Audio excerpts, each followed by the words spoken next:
I was in law enforcement for about 12 years, or, early on, right after I got out of high school. And, I enforced cannabis laws just the same as all the other police officers out there. But I think, like many officers feel these days, my heart just wasn't in it.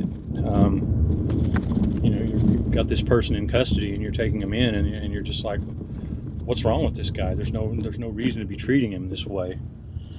I actually joined NORML when I was an active police officer. I pretty much had to put a paper bag on my head when I went down to the post office to mail off the application. But I actually wanted to see the laws changed then, and that was really my quiet protest, I guess, the best I could do with the situation I found myself in. I enjoyed being a law enforcement officer, but that's one part of my job that I just really didn't like. Profiling isn't legal, and I don't know that I don't really know that profiling would be the best way to describe it, because profiling, you would say, okay, we're going to stop all cars that meet this criteria. I think they just look at the car and in a totality of circumstances decide whether or not they want to stop it or not. I think the way people look at the officer when they go by may very well trigger their suspicions, or don't look at the officer when they go by. Frankly, whenever I'm passing a trooper, especially a trooper, even if I don't need to, I start picking my nose, because that indicates to him I'm not the least bit concerned, with him being there.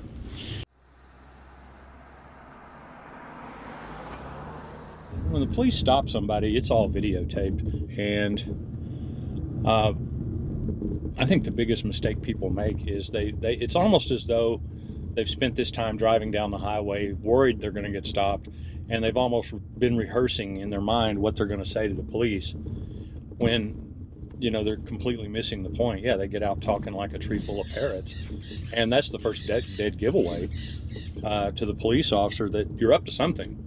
And if you're coming south on 287 out of Colorado, that something doesn't take a huge amount of imagination to know that they're on the right track. I mean, people just ride up and tell them, when really the best thing to do when you get stopped by the police is engage in no small talk at all.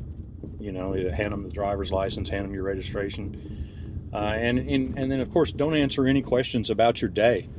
The police are not entitled to know any more than what's on that driver's license when they pull you over. Where you're going, where you're coming from, that's none of their business. And I honestly, if they stop me, if they say, sir, where are you coming from, I'll point back over my shoulder and say, that way. And if they ask where I'm going, I'll point forward and say, I'm going that way.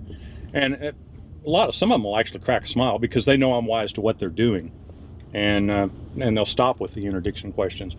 But any questions geared at, like, where have you been, where are you coming from, where did you stay last night? And they'll mix these in with very, just small talk questions. But they're definitely going down the list and asking them and camouflaging them in just general small talk.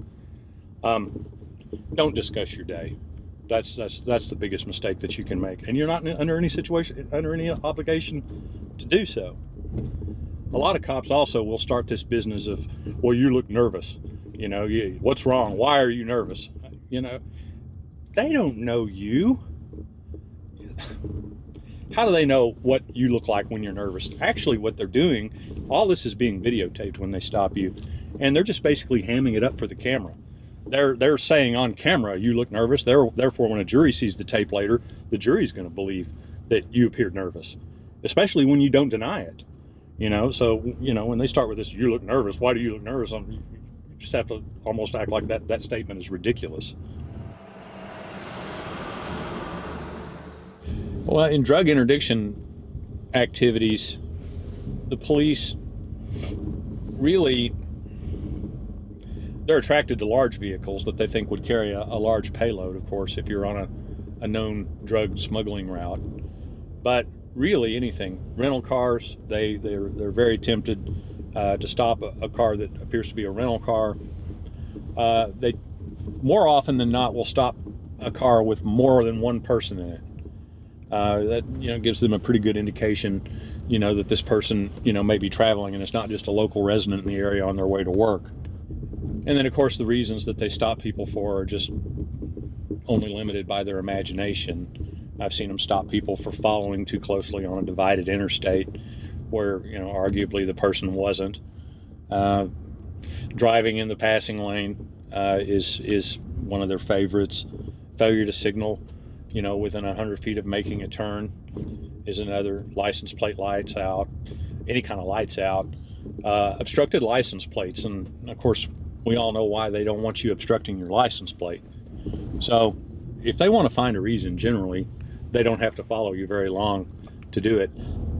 Speeding, you were going 2 miles an hour over the speed limit. Well, how do you argue with that? I mean, you could be looking right at your speedometer, and your speedometer could be off 2 miles an hour, and they know this. There once was a time when the police didn't stop you for speeding unless you really were speeding. Now they're just using it all as a subterfuge to pull people over. And then, of course, once they get you pulled over, then they start looking for all these opportunities to exploit. They're looking in the car, they're looking for air fresheners. They're looking for tools to indicate that you've been dismantling the interior of the car. They're looking for food wrappers to indicate, what they call hard travel. Somebody's just stopped at a drive-through, grabbed food, and kept on going. These kinds of things. And then I think they have a lot of intelligence information also at their disposal as to what highways you've traveled and so on through the use of license plate readers prior to them stopping you. They can punch in that license plate and see, a printout of every camera that you've triggered. And of course, if they trace you all the way back to Humboldt County, California, I'm sure they're going to have a lot of questions for you.